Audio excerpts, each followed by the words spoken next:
Welcome back, brave listeners. We've flown from sagas and spinning huts into a Europe of abbeys, marketplaces, and shadowy lanes. Here, ideas about witchcraft were written in ink and carved in church doors long before they flared into mass hunts.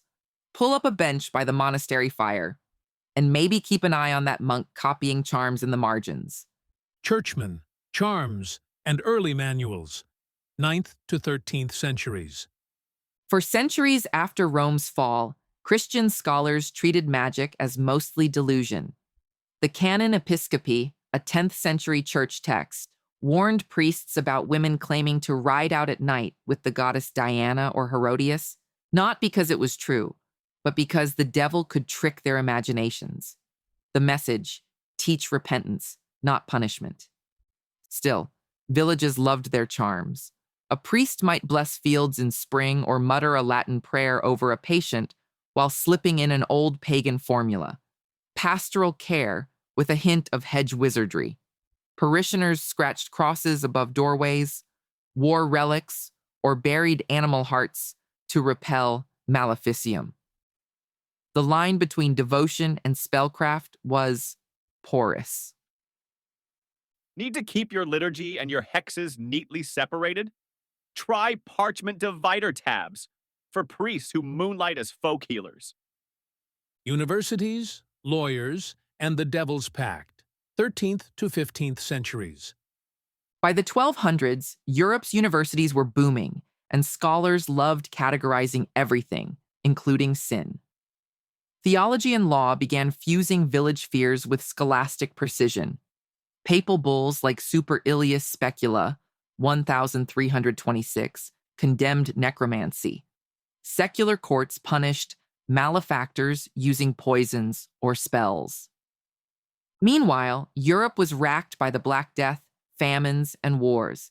People craved explanations. Was the neighbor's cow dying because of damp weather or because she muttered Latin backwards?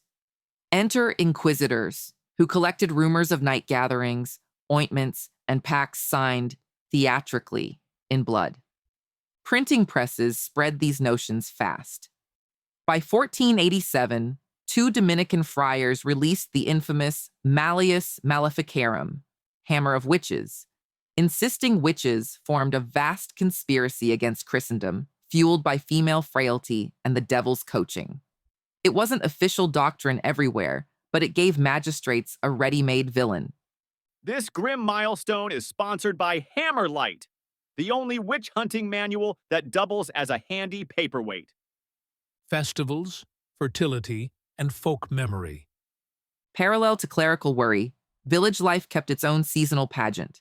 May Day polls, midsummer bonfires, and harvest dances all carried traces of older rites.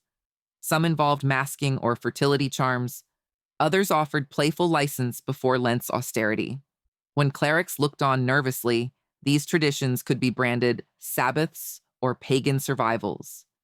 In the Basque valleys, rustic parties called acalares, goat fields, featured music, food, and stories about spirits blessing flocks. Centuries later, inquisitors would reinterpret them as secret devil meetings. In Italy, Friuli peasants testified about the Benandanti, dreamwalkers who claimed to fight witches to protect crops, armed only with fennel stalks. They weren't villains, but folk guardians, proof that witch could still mean champion. Protecting your wheat from phantom pests?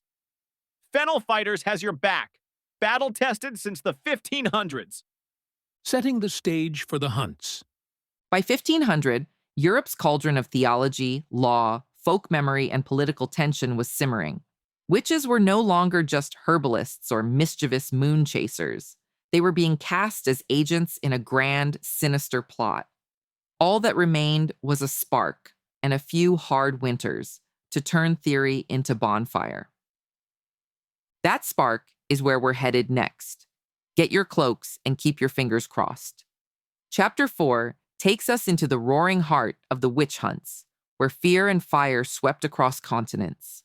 I'm Amy, and this has been the Strange History Podcast.